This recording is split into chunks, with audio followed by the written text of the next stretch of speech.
கர்த்தர் நம்மோடு கூட பேசும்படி பைபிளில் உன்னத பாட்டின் புஸ்தகத்தை எடுத்துக்கொள்வோம். உன்னத பாட்டு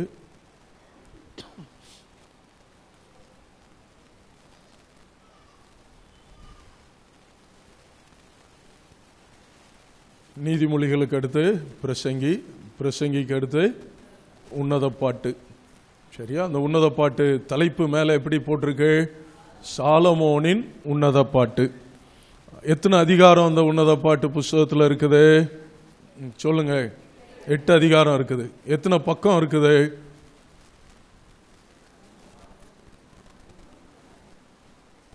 5.5 பக்கம் இருக்கு. அந்த 5.5 பக்கத்தையும் நீங்கள் வாசிக்கணும்னா ஒரு 15-20 நிமிஷத்தில் என்ன செய்திடலாம்? வாசிச்சிடலாம். அப்போது அந்த உன்னத பாட்டு இது சாலமோனின் உன்னத பாட்டு அப்படின்னு போட்டிருக்கிறத பார்க்குறோம். இந்த புஸ்தகத்தை சிலர் ரொம்ப விரும்புறதில்லை. ஏன்னு சொன்னால் அதில் இருக்கிற விஷயங்களை வாசிக்கும்போது அது கொஞ்சம் நெருடலாக இருக்குது. இந்த புஸ்தகத்தில் இருக்குது. இது ஏன் பைபிளில் இருக்குன்னு நிறைய பேருக்கு ஒரு கேள்வி இருக்கிறது. இதை ஏன் இந்த புஸ்தகத்தை ஏன் கர்த்தர் பைபிளில் வச்சிருக்கிறார் அப்படின்னு சிலருக்கு ஒரு கேள்வி இருக்கும்.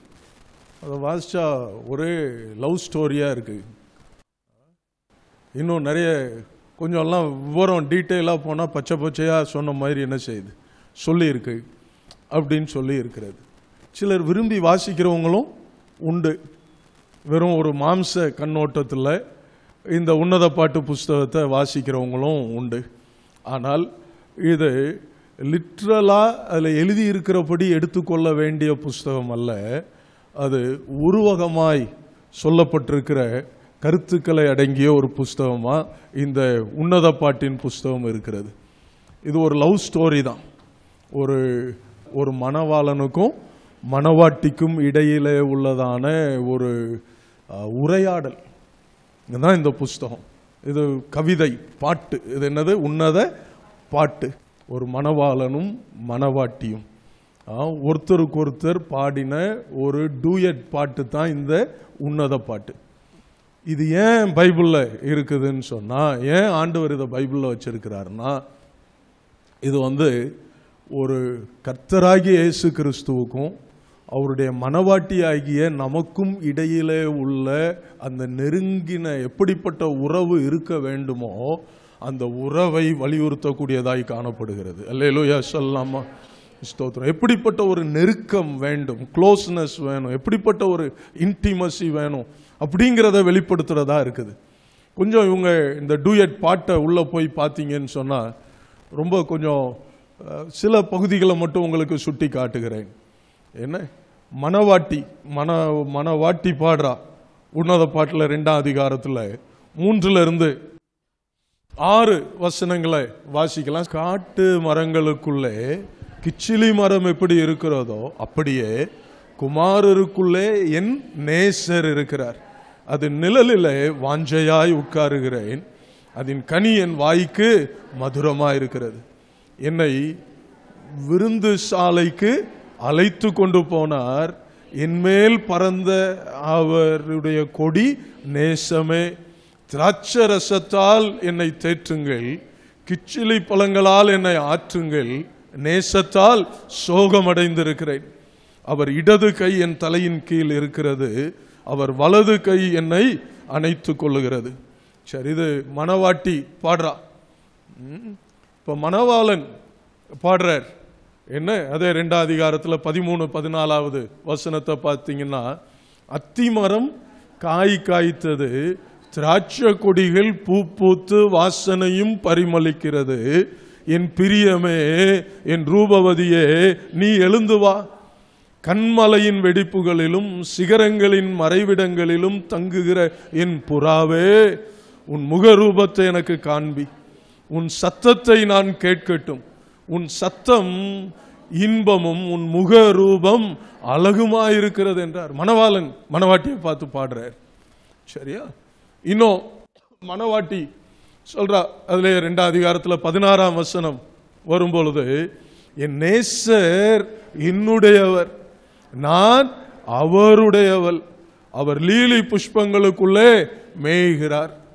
இப்ப மணவாளன் சொல்றத 4ஆம் அதிகாரத்தில் 7-9 வரை உள்ள வசனங்களை பார்த்தீங்கன்னா, என் பிரியமே நீ பூரண ரூபவதி, உன்னில் பழுதொன்றும் இல்லை, லீபனோனில் இருந்து என்னோட வா, என் மணவாளியே லீபனோனில் இருந்து என்னோட வா, அமனாவின் கொடுமுடியில் இருந்தும் சேனீர் எர்மோனின் கொடுமுடியில் இருந்தும் சிங்கங்களின் தாபரங்களில் இருந்தும் சிவிங்கிகளின் மலைகளில் இருந்தும் கீழே பார்.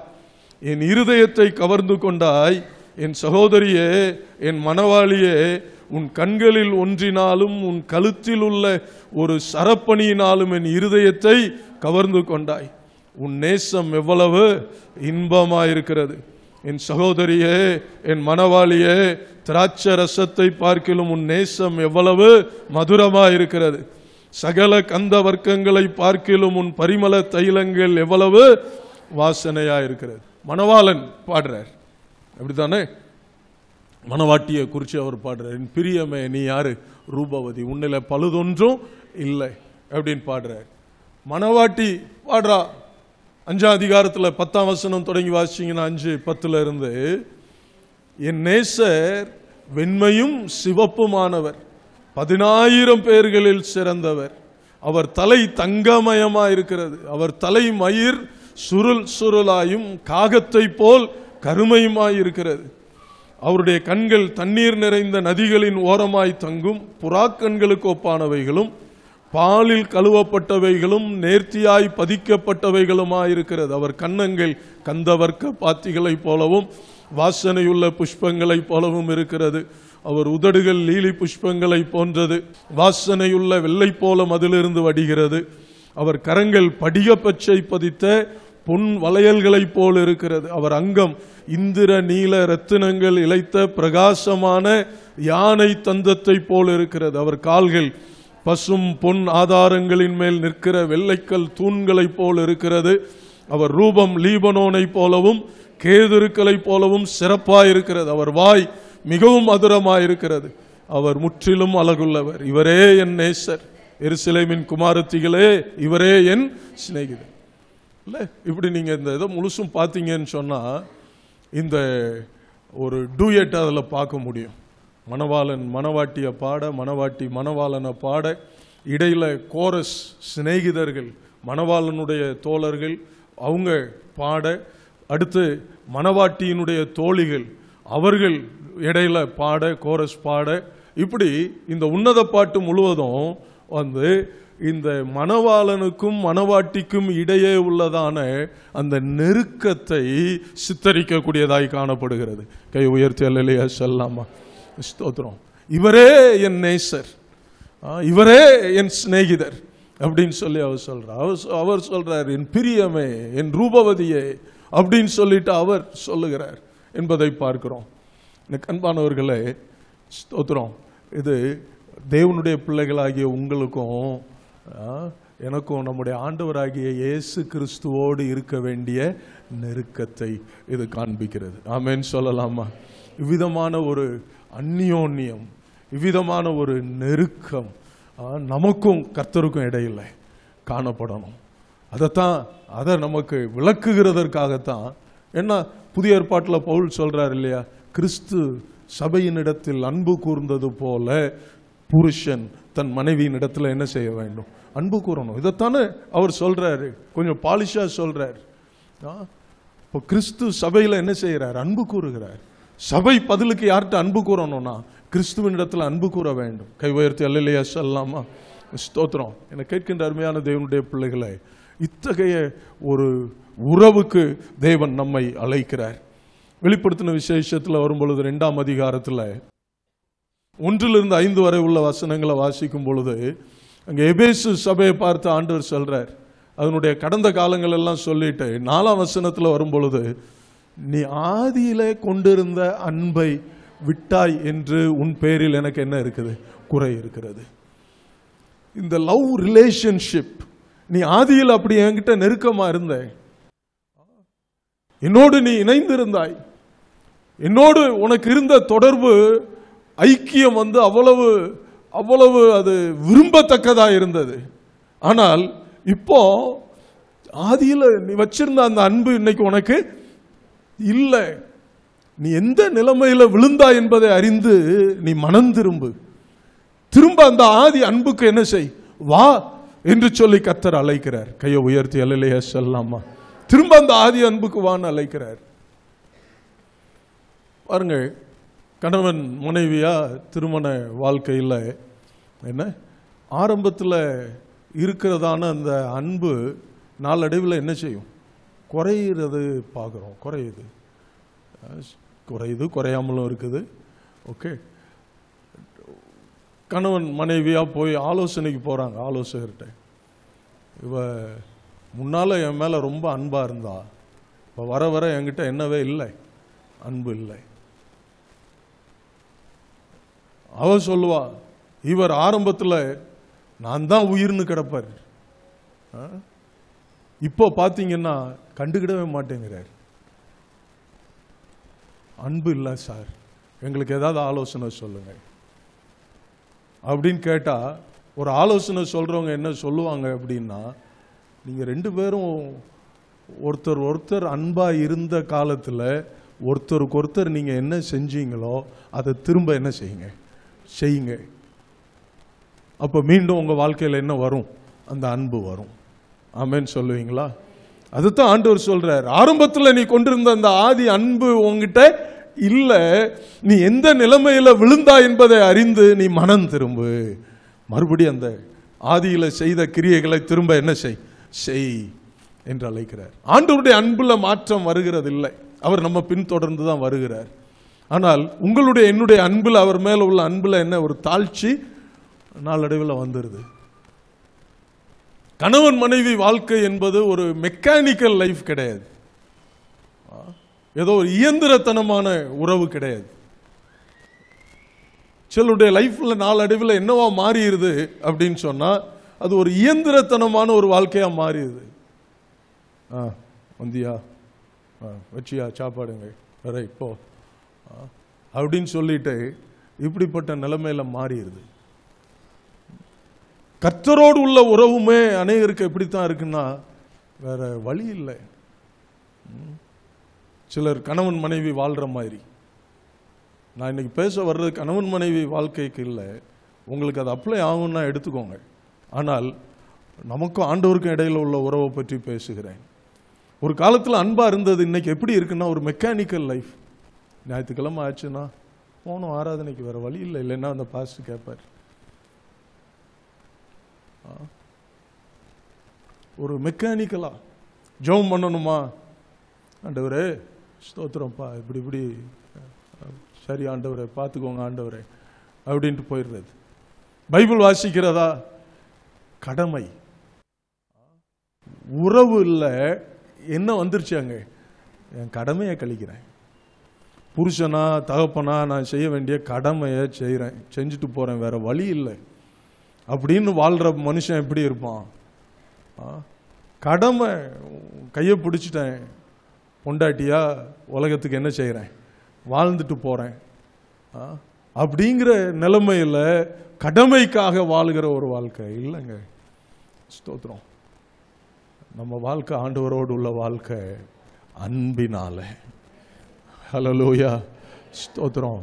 அவரோடு உள்ள நெருக்கம், அவரோடு உள்ள அந்த அன்பு பெருக்கெடுத்து நம்முடைய லைஃப்ல ஓடும். அப்படிப்பட்ட ஒரு வாழ்க்கையாய் மாற வேண்டும். அல்லேலூயா, ஸ்தோத்திரம். அதை கடமைக்காக செய்யறதா இருந்தா இப்படித்தான் நீங்க நினைப்பீங்க, கொஞ்ச நேரம் நம்ம ஜெபம் பண்ணணும். அல்லேலூயா. நீங்க அவர்கிட்ட போய் தனிப்பட்ட ஜெபம், வேத வாசிப்பு, தியானத்துக்காக போற நேரம் என்னவா இருக்கணும்னா டூயட் டைமா இருக்கணும். ஆமென் சொல்லலாமா? அந்த அமைதி நேரம் என்பது நீங்களும் கர்த்தரும் டூயட் பாடுற நேரமா இருக்கும், அன்பை பரிமாறுகிற நேரமா இருக்கணும். அல்லேலூயா. உங்க உள்ளத்தை நீங்க கொட்டுறதும், அவர் இதயத்தை கொட்டுறதும், நீங்க அவரை புகழ்றதும், அவர் உங்களை புகழ்றதும், என்ன இப்படிப்பட்ட ஒரு அன்பை வெளிப்படுத்துகிற நேரமாய் அந்த நேரம் மாறும்னு சொன்னா, அந்த டைம் உங்களுக்கு ட்ரையா இருக்காது, வறட்சியா இருக்காது, மாறாக அங்க அன்பு கொப்பளிக்கும். அங்க தேவைகள் எல்லாம் 2வது இடத்துக்கு என்ன செஞ்சிருங்க, போயிடும். எனக்கு அந்த குறை இருக்கு, இந்த குறை இருக்கு, அந்த பிரச்சனை இருக்கு, இந்த பிரச்சனை இருக்கு, இதெல்லாம் பின்னுக்கு போயிடும். எதுதான் நிற்கும்? அன்பு தான் நிற்கும். கையை உயர்த்தி அல்லேலூயா சொல்லலாமா? இந்த நாளில் பிரியமானவர்களே, அதில் 2 காரியங்கள் இந்த நாளில் உங்களுக்கு சொல்லுகிறேன். ஒன்று தனிப்பட்ட ஜெபம், 2வது தனிப்பட்ட வேத வாசிப்பும் வேத தியானமும். இதில் முதல்ல அந்த தனிப்பட்ட ஜெபம். இப்போ இதுக்காகத்தான் நான் உன்னத பாட்டை எடுத்தேன். புரியுதா உங்களுக்கு? அந்த உன்னத பாட்டின் உறவு உங்களுக்கும் கர்த்தருக்கும் வேணும்.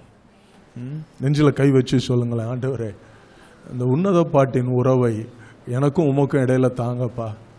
தனி ஜெபத்துக்கு ஆதாரமா மார்க் 1:35 இல்ல, அவர் அதிகாலமே இருட்டோடே எழுந்து புறப்பட்டு மனாந்தரமான ஒரு இடத்திற்கு போய் அங்கே ஜெபம் பண்ணினார்.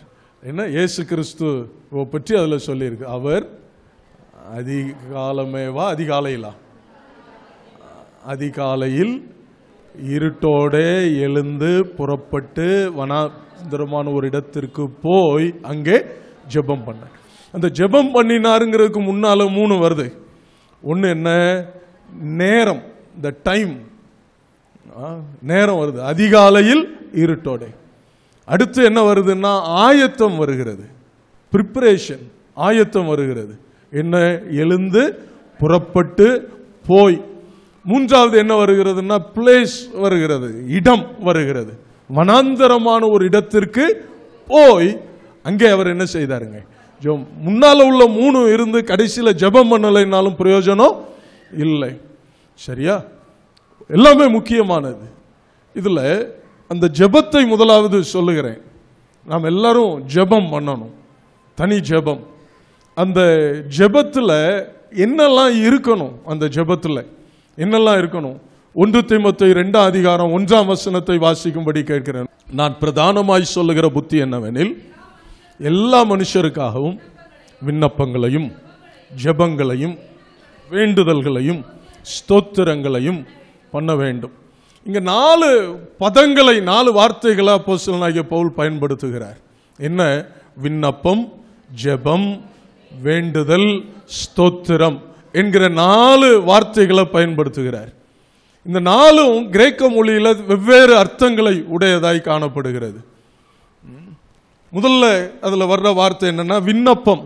விண்ணப்பம் என்கிற வார்த்தை, அதுக்கு கிரேக்க மொழியில என்ன பதம் என்றால் தெயாசிஸ் என்கிறதான வார்த்தை பயன்படுத்தப்பட்டிருக்கிறது. அதற்குரிய இணையான ஆங்கில வார்த்தை என்னன்னா நீட், வாண்ட், சீக்கிங், ஆஸ்கிங். தமிழ்ல என்ன வார்த்தை? விண்ணப்பம். அப்படின்னா என்ன அர்த்தம்? பர்சனல் நீட்ஸ், தனிப்பட்ட தேவைகளை ஆண்டவரிடத்துல சொல்றது.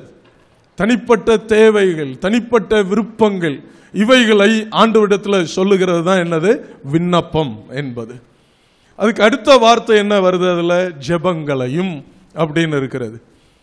ஜெபங்கிறது ஏதோ பொதுவா எல்லாத்தையும் சேர்த்த வார்த்தை மாதிரி தெரியுது. ஆனால் கிரேக்க மொழியில் அதுக்கு பயன்படுத்தப்பட்ட வார்த்தை என்னன்னா ப்ரோஸ்யூகே அப்படிங்கிற வார்த்தை. ப்ரோஸ்யூகே அதனுடைய பொருள் என்னவென்றால் a place of prayer where there is water. தண்ணீர் அருகே இருக்கிற ஜெபிக்க கூடிய ஒரு ஜெபிக்கிற இடம். தண்ணீர் அருகே இருக்கிற ஜெபிக்கிற இடம். அதனுடைய அதை எப்படி வியாக்கியானப்படுத்தலாம்னு சொன்னா சுத்திகரிப்பு. ஜெபத்தில் என்ன இருக்க வேண்டும்? தண்ணீர் எதுக்கு பயன்படுகிறது? சுத்திகரிக்க பயன்படுகிறது.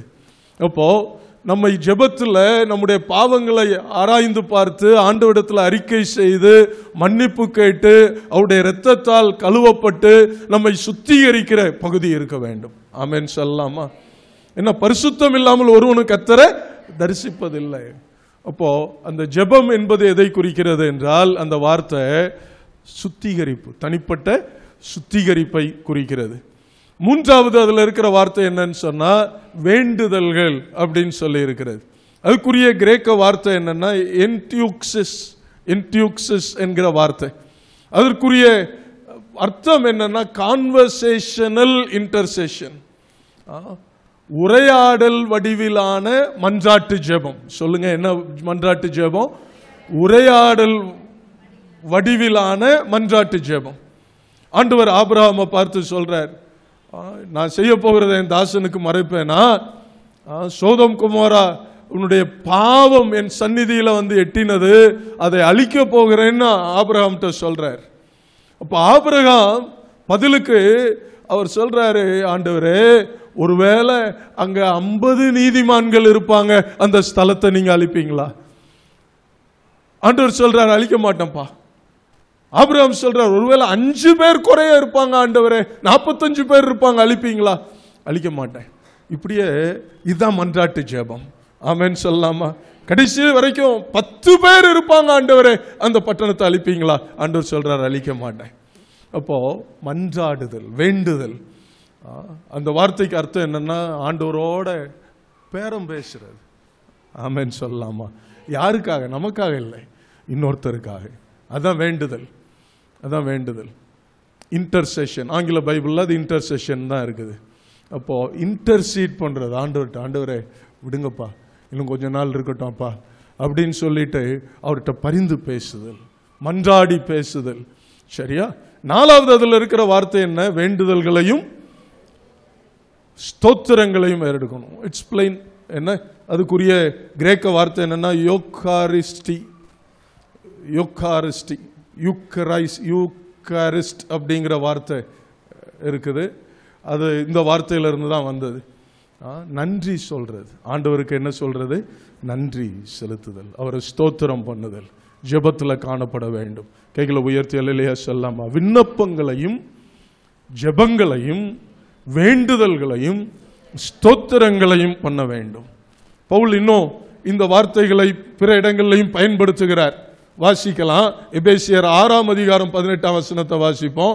எந்த சமயத்திலும் சகலவிதமான வேண்டுதலோடும் விண்ணப்பத்தோடும் ஆவியினாலே ஜெபம் பண்ணி அதன் பொருட்டு மிகுந்த மன உறுதியோடும் சகல பரிசுத்தவான்களுக்காகவும் பண்ணும் வேண்டுதலோடும் விழித்துக் கொண்டிருக்கு.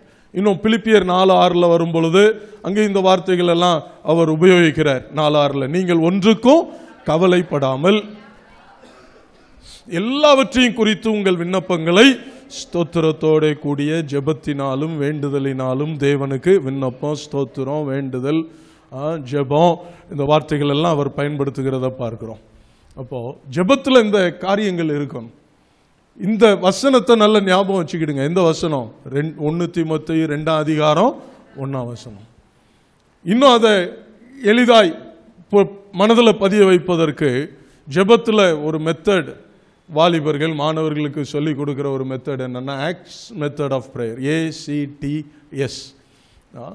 ஏ என்றால் எழுதுறவங்க குறிச்சுக்கிடுங்க, அடோரேஷன், ஆண்டவரை துதிக்கிறது, அவரை புகழ்ந்து பேசுறது, அதான் ஏ.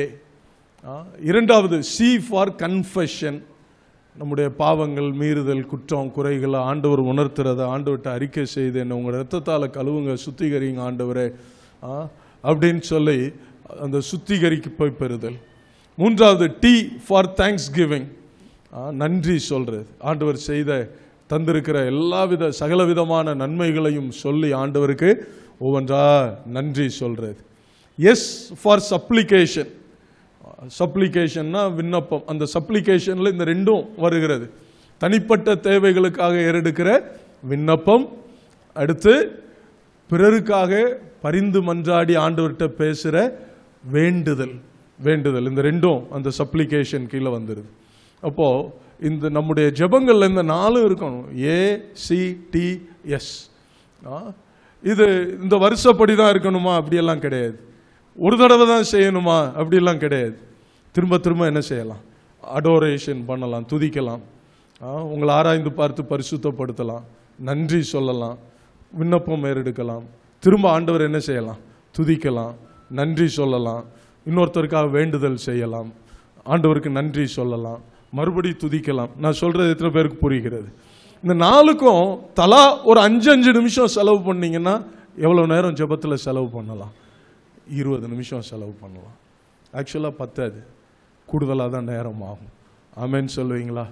அப்போ ஜெபத்தில் ஆண்டவர் சமூகத்தில் வரும் பொழுது ஜெபம், அந்த முதல் 2 விஷயங்களை பிறகு நான் சொல்லுவேன். இடம், நேரம். நேரத்தை குறித்து நான் பிறகு வர்றேன். அப்போது ஜெபிக்கிறதற்கு தேவன் நம்மை அழைத்திருக்கிறார். அந்த அமைதி நேரத்தில் இந்த ஜெபம் இருக்கணும். அமைதி நேரம், தேவனோடு உறவாடுகிற அந்த நேரம், ஜெபம் இருக்கணும். 2வது என்ன? தனிப்பட்ட வேத வாசிப்பும் தியானமும், வேத வசன தியானம். அதற்குரிய ஆதாரமாக நிறைய வசனங்கள் சொன்னேன். 1 சங்கீதம் 1 இருந்து, அவருடைய வேதத்தில் பிரியமாயிருந்து, அவருடைய வேதத்தில் பிரியமாயிருந்து இரவும் பகலும் அவருடைய வசனத்தில் தியானமாக இருக்கிற மனுஷன் பாக்கியவான் அப்படின்னு பார்த்தோம். தியானம் பண்றது, வாசிக்கிறதும் வசனத்தை தியானிக்கிறதும். தியானம்ங்கிறது என்ன? மாடு சாப்பிட்டுட்டு வேகமாக சாப்பிடும், அப்புறம் போய் அமைதியாக ஒரு இடத்துல உட்காந்து என்ன செய்யும்? வாயை போட்டு அரைச்சிட்டே இருக்கும், அசை போடும். அதுதான் தியானம். வேகமாக சாப்பிட்டதை உட்கார்ந்ததை அசை போடுகிறது. அப்போ நீங்கள் பைபிளை வாசிக்கிறீங்க, அந்த 3 அதிகாரத்தை வாசிக்கிறீங்க, அதற்கு பிறகு அதை திரும்ப என்ன செய்கிறீங்க? நீங்கள் அசை போடுகிறீங்க. இந்த தியானம் வேண்டும். தியானம் பண்ணுறதுக்கு இது தியானம் பண்ணுறதுங்கிறது அவரவர் தங்களுடைய நன்மைக்காக பைபிளை படிக்கிறதுக்கு பேர் தான் என்னது? தியானம். பைபிள் ஸ்டடி, வேத பாடம் என்பது அப்படி அல்ல. வேதத்தை குறித்த அறிவு நான் அடையணும், நான் மற்றவங்களுக்கு வேத பாடம் எடுக்கணும், இதனுடைய பின்னணி, பேக்ரவுண்ட், அது என்ன ஆழம், இதெல்லாம் அறியணும்னு சொல்றது ஸ்டடி. நான் உங்களுக்கு சொல்றது ஸ்டடி பண்றதுக்கு பிறகு வாங்க. ஆனால் இப்போ மெடிடேட் பண்ணணும். ஆண்டோடைய வார்த்தையை நீங்க என்ன செய்யணும்? தியானிக்கணும். இது உங்களுக்கு நன்மை கொண்டு வருகிறது. இது உங்களுக்கு தனிப்பட்ட வாழ்க்கையில அந்த தியானம் ஆசீர்வாதமா மாறும். ஆசீர்வாதமா இருக்குது. சரியா? அப்போ meditation is for the personal edification. உங்க தனிப்பட்ட பக்தி விருத்திக்காக தான் வசனத்தை தியானம் பண்றது என்பது. நிறைய முறைகள் இருந்தாலும் ஸ்டூடெண்ட்ஸுக்கு ஸ்பெஷல் மெத்தட்னு ஒன்று சொல்லி கொடுப்போம். பல மெத்தட் இருக்குது. சிம்பிளாக ஒரு மெத்தட், சில வருஷங்களுக்கு முன்னால் ஒரு நைட் ப்ரேயரில் பென் ஆலியன் ஒரு அமெரிக்கன் பேசினார். நான் முறை இந்த மெத்தடை அவர் சொல்லி தான் நான் கேட்டேன். என்ன மெத்தட்னா சோப் மெத்தட். சோப்பு நம்ம எதுக்கு பயன்படுத்துகிறோம்? உடலில் இருக்கிற அழுக்க போக்குறதுக்கு. பயப்படுறீங்களே, என்னமோ பாஸ்ட் கிரேக்க மொழி, எப்ரேய மொழியிலேருந்து ஆழத்திலிருந்து என்னமோ சொல்ல போகிறாரு, சோப்புலேருந்து ஏதோ பெரிய அப்படிங்கிற மாதிரி முழிக்கிறீங்களே. சோப்புக்கு எதுக்கு பயன்படுத்துகிறோம்? உடம்புல அழுக்கு போகிறதுக்கு. துணிக்கு போடுற சோப்பாக இருந்தால் துணியில் இருக்கிற அழுக்கு போகிறதுக்கு பயன்படுத்துகிறோம். அப்போது இந்த சோப் மெத்தட் நம்ம ஆத்மாவில் ஒரு சுத்தம் உண்டாகிறதுக்கு, நம்ம இயேசுவை போல மாறுறதுக்கு, இந்த வசனம் நம்மள கிரியை செய்கிறதுக்காக அப்படின்னு ஞாபகம் வச்சுக்கிற மாதிரி தான் இந்த சோப். அதில் எஸ் ஃபார் ஸ்கிரிப்சர். ஸ்கிரிப்சர் வேத வசனம் ஏற்கனவே உங்களுக்கு ஒவ்வொரு நாளும் வாசிக்கிறதுக்குரியது என்னன்னு கொடுத்துட்டோம். 2வது என்ன? ஓ ஃபார் அப்சர்வேஷன். அதை கவனித்து பாருங்கள். அந்த 3 அதிகாரத்தை வாசிங்க, 4 அதிகாரத்தை வாசிங்க. அதில் என்ன சொல்லியிருக்கு, எதை பற்றி எழுதியிருக்கு? ஆபிரகாமை பற்றி சொல்லியிருக்கு, அவருடைய பயணத்தை பற்றி சொல்லியிருக்கு, அவர் கூட பிறந்தது யார், அவங்க குடும்ப பின்னணியெல்லாம் சொல்லியிருக்கு. இப்படின்னு அந்த பகுதியில் இருக்கிறத உங்கள் மனசில் ஒரு கவனிங்கள், அப்சர்வ் பண்ணுங்கள். ஆண்டவர் ஆபிரகாம்கிட்ட இதில் எத்தனை முறை பேசுகிறாரு, எதை பற்றி பேசினார் இப்படின்னு சொல்லிட்டு அதை அப்சர்வ் பண்ணுங்க. அதை கவனித்து பார்க்கறது, அந்த பகுதியை கவனித்து பார்க்கிறது. 3வது ஏ ஃபார் அப்ளிகேஷன். அப்ளிகேஷன்ன்றது அந்த வேத பகுதியை, வாசித்த பகுதியை உங்கள் வாழ்க்கையோட என்ன செய்யுங்க? தொடர்பு படுத்துங்க, உங்கள் லைஃபோட தொடர்பு படுத்துங்க. இதில் ஆண்டவர் என்கிட்ட என்ன சொல்ல விரும்புகிறாரு, இதில் எனக்குரிய சத்தியம் என்ன இருக்குது, நான் கீழ்ப்படிய வேண்டியது எதுவும் இருக்கா, அல்லது ஆண்டவர் என் சூழ்நிலைக்கு, இப்போ நான் கடந்து செல்லுகிற இந்த சூழ்நிலைக்கு ஏற்ற ஏதாகிலும் ஆலோசனையை இந்த வேத பகுதியிலிருந்து ஆண்டவர் தர்றீங்களா ஆண்டவர் அப்படின்னு சொல்லிட்டு அதை லைஃபோட அந்த வேத பகுதியை என்ன செய்யுங்க? நீங்கள் அப்ளை பண்ணுங்க, உங்கள் வாழ்க்கையோட அந்த வேத பகுதியை தொடர்பு படுத்துங்க. சரியா? 4வது பி ஃபார் ப்ரேயர். ஆண்டவரே, இந்த வேத பகுதியிலிருந்து நீங்கள் பேசுனீங்க, நான் இதுக்கு செவி கொடுத்து இன்னையிலிருந்து கீழ்ப்படிஞ்சு நடக்க நான் தீர்மானிக்கிறேன், அர்ப்பணிக்கிறேன், எனக்கு உதவி செய்யுங்க ஆண்டவரே என்று சொல்லி ஜெபம் பண்ணி முடிக்கிறீங்க. சொல்லுங்க, இது என்ன மெத்தட்? இது soap method. S for scripture, O for observation, A for application, P for prayer. அப்போ அந்த வேத பகுதி அந்த 3 அதிகாரத்தை வாசிக்கும் போது, அந்த 2 அதிகாரத்தை வாசிக்கும் போது, 4 அதிகாரத்தை வாசிக்கும் போது, அன்றைக்கு இரவு முளைக்கும் அதையே நீங்க என்ன செய்றீங்க? அசை போடுறீங்க. இன்னைக்கு காலையில் இந்த யோபு வாசனை, இந்த சூகியனான பில்தாத் இருக்கிறானே, என்ன இந்த சோப்பார் இருக்கிறானே, காரியத்துக்கு உதவாத வைத்தியர்கள் அப்படின்னா என்ன? நீங்கள் அந்த யோபு, நானும் யோபு வாசிச்சுட்டு இருக்கிறேன், எப்படி வாசிச்சுட்டு இருக்கிறேன். அங்கே யோபு இவன் சொன்னது எதுவுமே பொய் கிடையாது, நண்பர்கள் சொன்னதெல்லாம் பொய் கிடையாது. அவன் ஆழ்ந்த சத்தியத்தை பேசுகிறான், யோபுவை விட ரொம்ப ஆழமான சத்தியத்தை பேசுகிறான், தேவனை பற்றி பேசுகிறான். ஆனால் தவறான கான்டெக்ஸ்டில் என்ன செஞ்சிட்டு இருக்கிறான்? பேசிகிட்டு இருக்கிறான். அந்த வார்த்தைகளை வந்து யோபுட்ட பேச வேண்டிய வார்த்தை இல்லை. யோபுட்ட அந்த குறைகள் கிடையாது. யோபுட்ட வந்து யோபு அப்படி ஒரு வேதனையில் உட்கார்ந்துருக்கிறான், எல்லாத்தையும் இழந்து உடலெல்லாம் நோயோடு உட்கார்ந்துருக்கிறான். அவன்கிட்ட வந்து பேச வேண்டிய வார்த்தை அது இல்லை. அப்போ அவுட் ஆஃப் கான்டெக்ஸ்ட் தவறான நபரிடத்தில் வந்து அவனுடைய நண்பர்கள் என்ன செய்கிறாங்க? ஆழமான சத்தியங்கள் எல்லாம் அவுத்து விட்டுட்டு இருக்கிறாங்க. அதைத்தான் அங்கே அவன் நீங்கள் காரியத்துக்கு உதவாத வைத்தியர் என்று சொல்லி அவர்களை அவன் கடிந்து நொந்து கொள்ளுகிறான். நம்ம லைஃப்பில் அப்ளை பண்ணி பார்க்கணும். ஆண்டவரே, சம்பந்தம் இல்லாமல் யார்கிட்டையாவது போய் ஏற்கனவே வெந்து நொந்து நூலாகி போய் இருக்கிற அவங்கள்ட்ட இன்னும் அவங்க இருதயத்தில் வேலை பாய்ச்சாம, ஆண்டவரே அவங்களுக்கெல்லாம் ஆறுதலாக என்ன செய்யுங்கப்பா, பயன்படுத்துங்க ஆண்டவரே, எனக்கு அந்த ஞானத்தை கொடுங்க ஆண்டவர். அப்ளை பண்ண முடியுதா முடியலையா? ஆமென் சொல்லலாமா? அப்போது நம்ம வாசிக்கிற அந்த பகுதியோட அதில் இருக்கிற அந்த சத்தியத்தை, அதில் இருக்கிற வார்த்தைகளை நம்முடைய வாழ்க்கையோட தொடர்பு படுத்தி அது ஜெபமாக மாறுதா இல்லையா பாருங்கள். இல்லை ஆண்டவரே, இப்படிப்பட்ட இந்த காரியத்துக்கு உதவாத வைத்தியர்களை போல ஆண்டவரே நான் இல்லாதபடி, அப்பா சமய சந்தர்ப்பம் சூழ்நிலைகளுக்கு ஏற்ப நல்ல ஆலோசனை சொல்லி ஆறுதல் கொடுக்குற ஒரு நபராக இருக்கிறதுக்கு உதவி செய்யுங்கப்பா அப்படின்னு சொல்லி ஜெபமாக மாறிடுது. இல்லை, லைஃபோடு அப்ளை பண்ணும்போது கண்டிப்பாக அது ஜெபமாக மாறிடும். ஆகவே அவ்விதமாக அந்த சோப் மெத்தடை பயன்படுத்தணும். அப்போ உங்களுடைய அமைதி நேரத்தில் இந்த ரெண்டையும் மனதில் வச்சுக்கிடுங்க. ஒன்று ஆக்ட்ஸ் மெத்தட் ஆஃப் ப்ரேயர், அல்லது 1 நாளாகமம் 2:1. அடுத்து சோப் மெத்தட், வேதத்தை வாசித்து தியானிக்கும் போது இந்த வேத பகுதி, அடுத்து அந்த சோப் மெத்தடை பயன்படுத்துங்க. இப்போ நான் அந்த 2 விஷயங்களை உங்களுக்கு சொல்ல விரும்புகிறேன். ஒன்று என்னன்னு சொன்னால் நேரம். அவர் அதிகாலையில் இருட்டோடே எழுந்து புறப்பட்டு வனாந்தரமான ஒரு இடத்திற்கு போய் அங்கே என்ன செய்தார்? ஜெபம் பண்ணார். அதில் 2 குறிப்பாக உங்களுக்கு வைக்க விரும்புகிறேன். ஒன்று ஜெப நேரம். நேரம் ரொம்ப முக்கியமானது.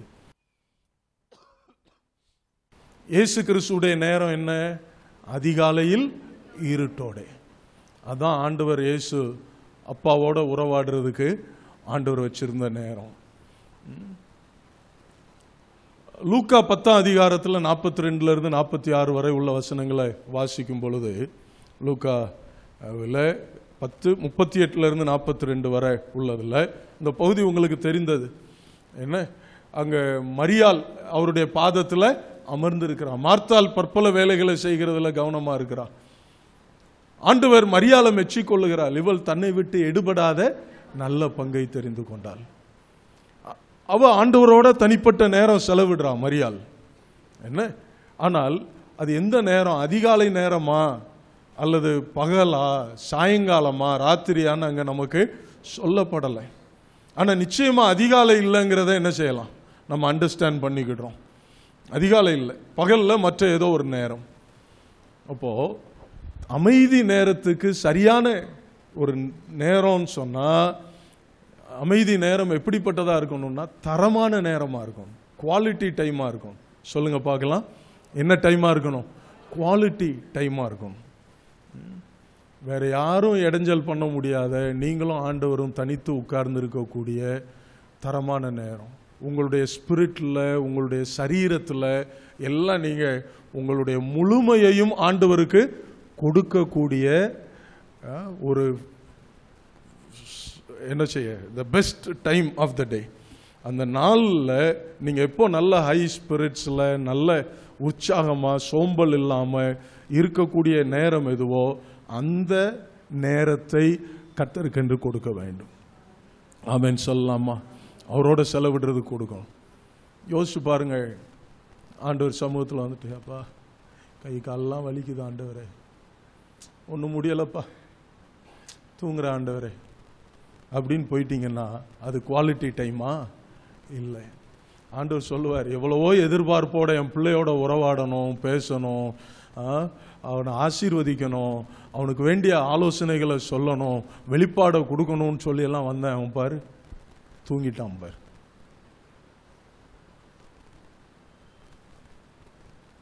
நிறைய நேரம் நம்ம அப்படித்தான் நேரத்தை ஆண்டவர் கொடுக்குறோம். ஆண்டவரை ஏமாத்தி அனுப்புறோம். நான் சொல்றது உங்களுக்கு புரியுதா? கர்த்தர் ஏமாற்றத்தோட நம்மள இருந்து போயிடுறார், விட்டு போயிடுறார், தூங்கிட்டான்.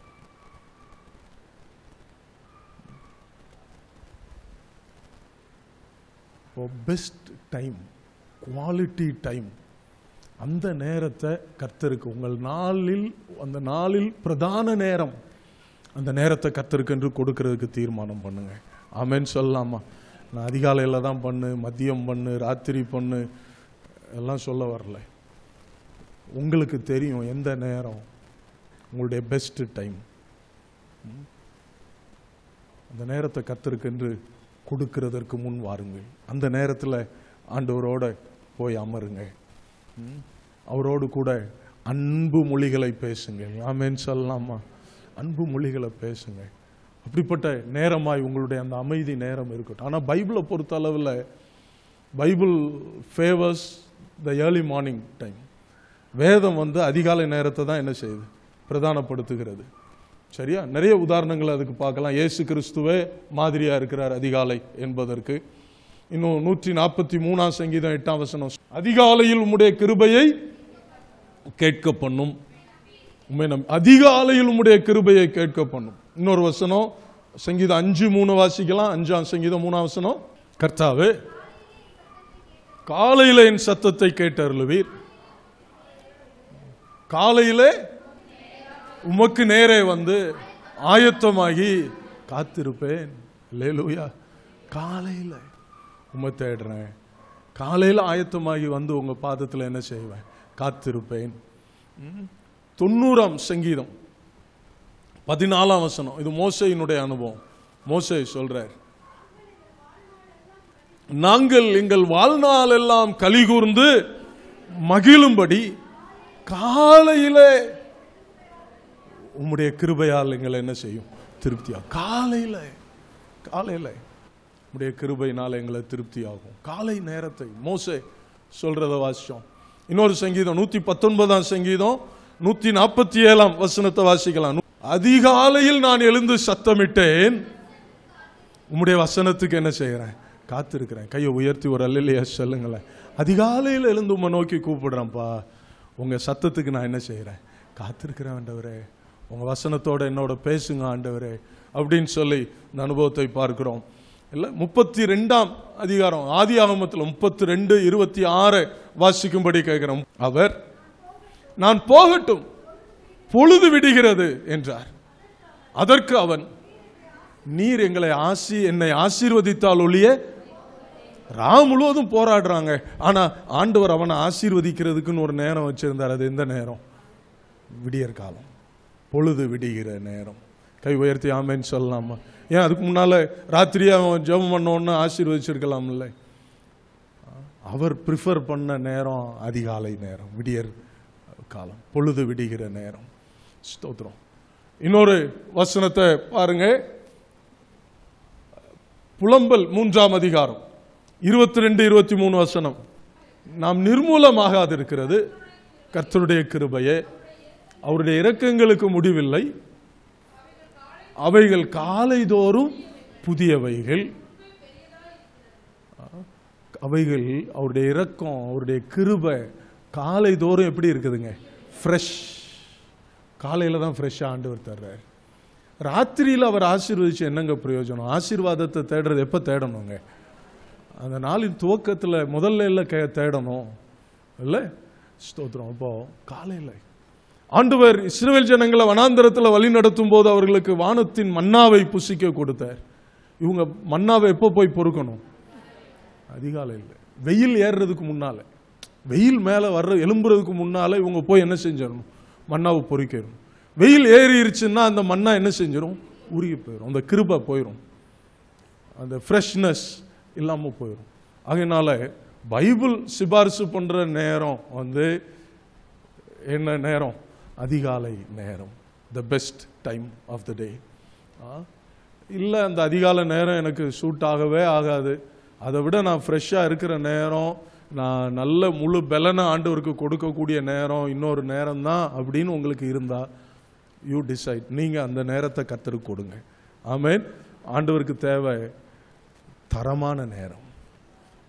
தரமான நேரத்தை நாம் அவருக்கு கொடுக்கணும். உள்ளதுல கடைசி சக்கையா எல்லாம் புழிஞ்சு ஒண்ணுமே இல்லாம வெறுமனை வந்து விழுற நேரம் ஆண்டவருக்கு வேண்டாம்.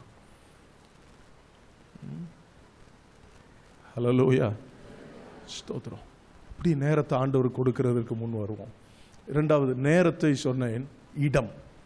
அடுத்து என்ன? அவர் வனாந்தரமான ஓர் இடத்திற்கு போய் அங்கே அவர் என்ன செய்தாருங்க? ஜெபம் பண்ணார். இடம். இடம் என்பதில் நான் இந்த வார்த்தையை கொண்டு வர விரும்புகிறேன். a place of privacy. வேற யாருக்கும் நீங்க இடைஞ்சல் இல்லை, வேற யாருனாலும் உங்களுக்கு இடைஞ்சல் இல்லை, நீங்களும் ஆண்டவருமா உறவாடலாம். அப்படிப்பட்ட இடத்தை தெரிவு செய்து கொள்ளுங்கள். ஆமென் சொல்லலாமா? இப்போ நான் என் மனைவியோட மனம் விட்டு பேசணும் அப்படின்னு சொன்னா ஒரு பொது இடத்துல பேசவோ முடியுமா? இல்லை. எந்த இடத்தை தேடுவோம்? பிரைவசி. நாங்கள் பேசுறது யாருக்கும் கேட்காத இடம். என்ன? நாங்கள் பேசுறதை யாரும் பார்க்காத இடம். அப்படிப்பட்ட ஒரு பிரைவேட் ஸ்பாட். ஆண்டவரோட இந்த அமைதி நேரம், தனி ஜெபங்கிறதும் அப்படித்தாங்க. கை உயர்த்தி ஆமென் சொல்லலாமா? ஸ்தோத்திரம். உங்களுக்கு அப்படிப்பட்ட ஒரு இடத்தை தெரிவு செய்ய முடியும். ஏன்னா இது மணவாளனுக்கும் மணவாட்டிக்கும் இடையே உள்ள சம்பாஷணை. ஆமென், ஸ்தோத்திரம். மணவாளனுக்கும் மணவாட்டிக்கும் இடையே உள்ளதான ஒரு ஐக்கியம் தான் அந்த தனி ஜெப நேரம். கை உயர்த்தி அசைச்சு ஆண்டவர் மகிமைப்படுத்துவோமே. அப்படி உன்னதமானதா அந்த நேரத்தை நினைங்க. அப்படி வேல்யூ பண்ணுங்க அந்த நேரத்தை. அப்படி அந்த நேரத்தை மதிப்பு நிறைந்ததா பாருங்க.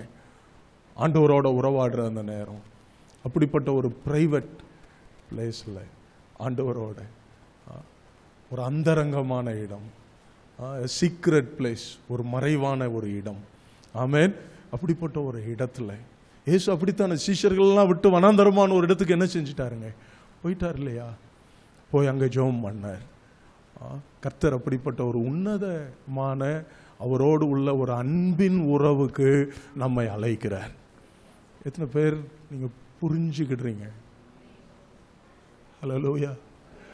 புரிதல் முக்கியம். ஆக்ஷனுக்கு முன்னால, செயலுக்கு முன்னால அண்டர்ஸ்டாண்டிங், புரிதல் என்பது ரொம்ப ரொம்ப முக்கியமானது. ஸ்தோத்திரம். ஆண்டவருடைய அந்த இருதயத்தை எத்தனை பேர் நீங்க உணர்கிறீங்க? எத்தனை பேர் அதை ஃபீல் பண்றீங்க? ஆண்டவரே, அந்த என்னை அழைக்கிறீங்கப்பா, அப்படிப்பட்ட ஒரு உன்னத உறவுக்கு என்ன அழைக்கிறீங்க ஆண்டவரே. ஹல்லேலூயா, ஸ்தோத்திரம். எனக்கு அன்பானவர்களே, அப்படிப்பட்ட நிலைமையில உங்க அந்த ஜெப நேரம் மாறும்போது நேரம் ஆச்சு, இன்னும் நான் அவர்கிட்ட என்னென்னலாம் கேட்கணும்னு வந்தேன், எந்தெந்த லிஸ்டெல்லாம் இருந்துச்சு, ஒன்றும் சொல்லலையே. ஆண்டவரே என்னப்பா அப்படின்னு சொன்னா அவர் சொல்லுவாரு, உன் வாயில சொல் பிறக்காமலே என் மனவாட்டியே, உனக்கு என்ன தேவை எல்லாமே எனக்கு தெரியும், இட் இஸ் கிராண்டட், நீ போயிட்டு வா மகளே அப்படின்ட்டுருவார். கையை உயர்த்தி அல்லையா சொல்லுவோமே. நீ ஒன்றும் என்கிட்ட சொல்லணுங்கிற அவசியம்லாம் இல்லை. நீ என்கிட்ட வந்து என்னோட பேசின பார்த்தியா, என்னோட வந்து நீ பழகின பார்த்தியா, நான் உன்கிட்ட பேசுறதுக்கு எனக்கு வாய்ப்பு தந்த பார்த்தியா. அந்த உன்னத பாட்டில் வாசிச்சோம்ல 2ஆம் அதிகாரத்தில், உன் சத்தத்தை நான் கேட்கட்டும், உன் முக ரூபத்தை எனக்கு என்ன செய், காண்பி, உன் சத்தம் இனிமையாக இருக்குது, உன் முக ரூபம் அழகா இருக்குது அப்படின்னு அந்த மணவாளன் சொல்கிறான். பார்த்தீங்களா? ஸ்தோத்திரம். ஆண்டவர்கிட்ட நம்ம விண்ணப்பத்தை கேட்கணுங்கிற அவசியமே இல்லைங்க. ஆண்டவர் சொல்லுவார், நீ ஒன்றும் கேட்க வேண்டாம், போயிட்டு வா. ராஜ்யத்தின் பாதி மட்டும் வேணுனாலும் உனக்கு தர்றேன், போயிட்டு வா. உனக்கு என்ன தேவைன்னெலாம் நீ சொல்லாமலே எனக்கு தெரியும் என் மனவாளியே. எல்லாம் இட் இஸ் கிராண்டட். நம்ம கேட்கணுங்கிற அவசியமே இல்லைங்க. அப்படிப்பட்ட ஒரு உன்னதமான இடத்திற்கு கர்த்தர் நம்மை அழைக்கிறார். நான் சொல்கிறேன், ஆண்டவர்கிட்ட உண்மையாக கேளுங்க. ஆண்டவரே, அந்த தனி ஜெப நேரம் என்பது என் லைஃப்பில் இப்படி மாற்றிருங்க ஆண்டவரே என்று சொல்லி ஒவ்வொருத்தரும் ஆண்டவர்கிட்ட சின்சியராக அவங்க உள்ளத்தில் இருந்து கேளுங்க. அந்த ப்ரைம் டைமை, குவாலிட்டி டைமை ஆண்டவர் கொடுங்க. ஒரு பிரைவசி, சீக்ரெட் ஆண்டவருடைய சமூகத்தில் செலவு பண்ணுங்க, ஜெபம் பண்ணுங்க. முடிஞ்சா ஜெபம் பண்ணுங்க, முடிஞ்சா விண்ணப்பம் பண்ணுங்க.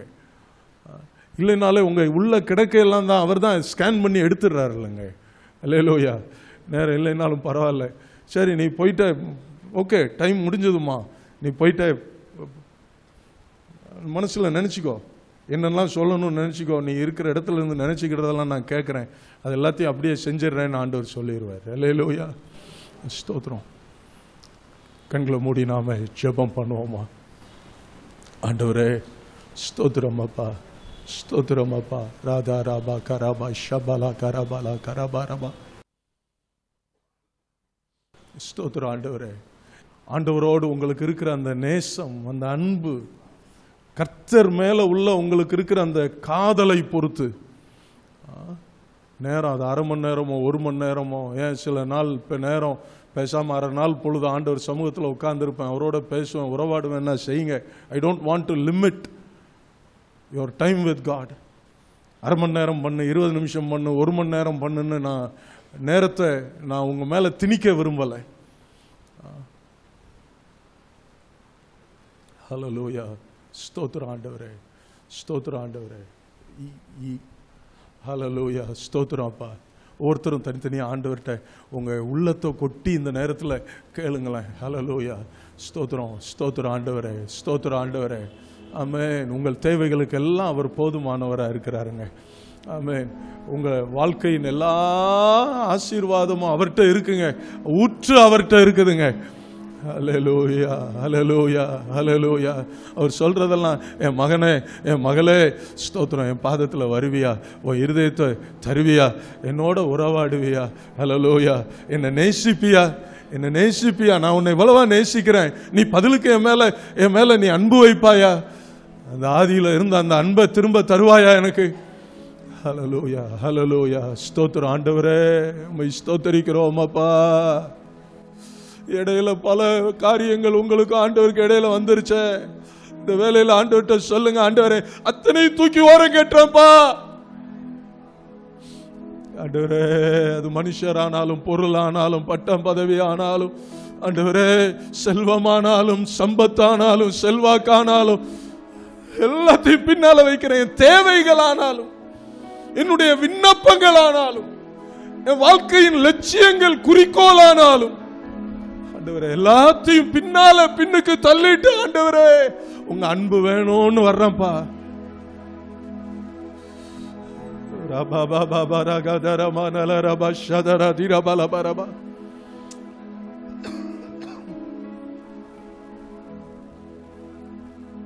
முரி பாபா பகரகதி கந்தல ரபா கரபது ஷபல திரகதர மனல ரபல பல பரபா.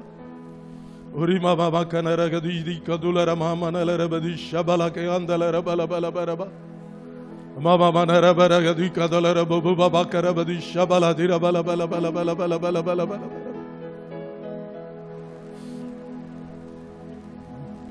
இருக்கிற இடங்கள்ல நாம் அப்படியே எழும்பி நின்று, ஆண்டவரே உங்க அன்புக்குரியவனா அன்புக்குரியவளா என்ன மாற்றுங்க ஆண்டவரே.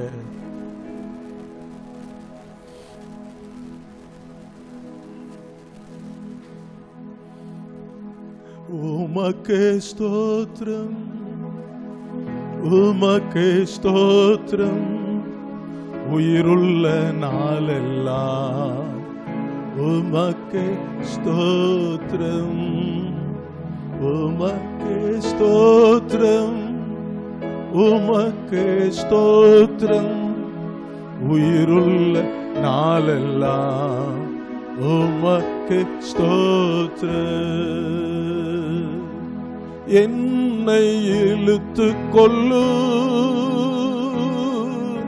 ஓடி வந்திடுவே. என்னை இழுத்து கொள்ளு, ஓடி வந்திடுவே. அறைக்குள் அழைத்து செல்லு, அன்பில் களி கூறுவே. அறைக்குள் அழைத்து செல்லு, அன்பில் களி கூறுவே. உமக்கே ஸ்தோத்திரம், உமக்கே ஸ்தோத்திரம், உயிருள்ள நாளெல்லாம் உமக்கே ஸ்தோத்திரம். உமக்கே ஸ்தோத்திரம், உமக்கே ஸ்தோத்திரம், உயிருள்ள நாளெல்லாம் உமக்கே ஸ்தோத்திரம். இடக்கையால் தாங்குகிறீர், வலக்கையால் தழுவுகிறீர். இடக்கையால் தாங்குகிறீர், வலக்கையால் தழுவுகிறீர். எனக்கு உரியவரே, இதயம் ஆள்பவரே. எனக்கு உரியவரே, இதயம் ஆள்பவரே. உமக்கே ஸ்தோத்திரம், உமக்கே ஸ்தோத்திரம், உயிருள்ள நாளெல்லாம் உமக்கே ஸ்தோத்திரம். உமக்கே ஸ்தோத்திரம், உமக்கே ஸ்தோத்திரம், உயிருள்ள நாளெல்லாம் உமக்கே ஸ்தோத்திரம். உம்மீது கொண்ட நேசம் அக்கினி ஜுவாலையோ. உம்மீது கொண்ட நேசம் அக்கினி ஜுவாலையோ. தண்ணீரும் வெள்ளங்களும் தணிக்க முடியாதையா. தண்ணீரும் வெள்ளங்களும் தணிக்க முடியாதையா. உமக்கே ஸ்தோத்திரம், உமக்கே ஸ்தோத்திரம், உயிருள்ள நாளெல்லாம் உமக்கே ஸ்தோத்திரம். உமக்கே ஸ்தோத்திரம், உமக்கே ஸ்தோத்திரம், உயிருள்ள நாளெல்லாம் உமக்கே ஸ்தோத்திரம். ஹல்லேலூயா. அப்பா என் நேசரே,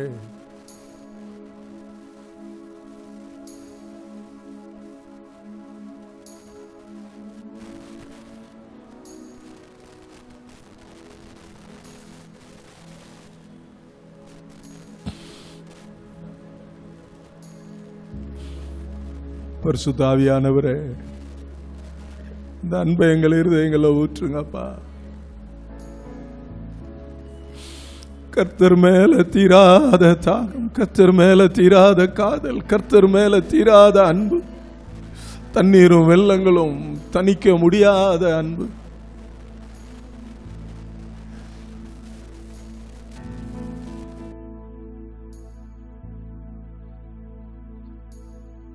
ஸ்தோத்திரம் ஆண்டவரே, ஸ்தோத்திரப்பா, ஸ்தோத்திரப்பா.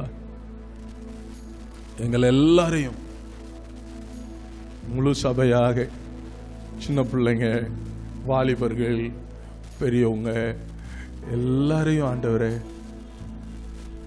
இந்த அன்பு எங்கள மேலிட பெருக அர்ப்பணிக்கிறோம் ஆண்டவரே. இந்த வேலையில் அர்ப்பணிக்கிறோம்ப்பா. இது வாழ்க்கையா மாறட்டும் ஆண்டவரே.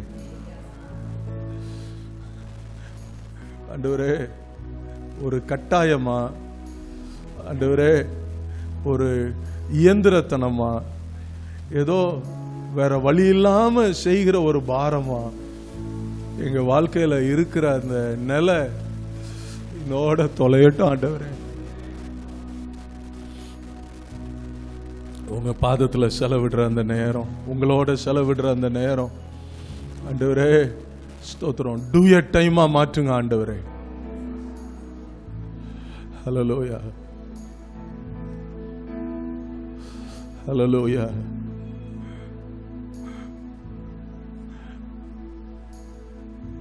ஸ்தோத்திரம் செலுத்துகிறோம், நன்றி சொல்லுகிறோம், ஸ்தோத்தரிக்கிறோம். இந்த அனுபவத்தை தந்து உடைய பிள்ளைகளை ஆசீர்வதிங்க ஆண்டவரே. இந்த ஒரு காரியத்தை, இந்த ஒரு ஆசீர்வாதத்தை இன்னைக்கு பிரதானமா உங்கள்கிட்ட கேட்கிறோம்ப்பா. எத்தனை பேர் அப்படி கேட்க விரும்புறீங்க? கைகளை உயர்த்தி ஆண்டவரை நோக்கி, ஆண்டவர் எந்த ஒரு ஆசீர்வாதத்தை, உங்களோடு கூட அந்த அமைதி நேரம், உங்களோடு உறவாடுகிற அந்த நேரம் ஆண்டவரே, இந்த ஒரு ஆசீர்வாதத்தை இந்த நாள்ல எங்க இந்த இடத்துல இருக்கிற எல்லாருக்கும் சொந்தமாக்கி கொடுங்கப்பா, சொந்தமாக்கி கொடுங்கப்பா. ஸ்தோத்திரம் ஆண்டவரே, ஸ்தோத்திரம் ஆண்டவரே, ஸ்தோத்திரம் ஆண்டவரே, ஸ்தோத்திரம். சர்வ வல்லமையுள்ள தேவனே அப்பா, நம்முடைய பிள்ளைகள் வேறு என்ன தேவைகளோடெல்லாம் இந்த இடத்துல வந்தாங்களோ அந்த தேவைகளை சந்தித்து அனுப்புங்க. கையிட்டு செய்கிற வேலை, தொழில், வியாபாரங்களை ஆசீர்வதிங்க. படிக்கிற பிள்ளைகளுடைய படிப்பை ஆசீர்வதிங்க. அன்பின் ஆண்டவரே, ஒவ்வொருவர் மூலமாக உம்முடைய நாமம் மகிமைப்படட்டும் அப்பா. ஒவ்வொரு நாளும் கிறிஸ்துவ அறியாத மக்களுக்கு சுவிசேஷத்தை சொல்லக்கூடிய தெய்வீக சந்திப்புகளை எங்களுக்கு தாங்க. அன்பின் ஆண்டவரே ஸ்தோத்திரம் அப்பா.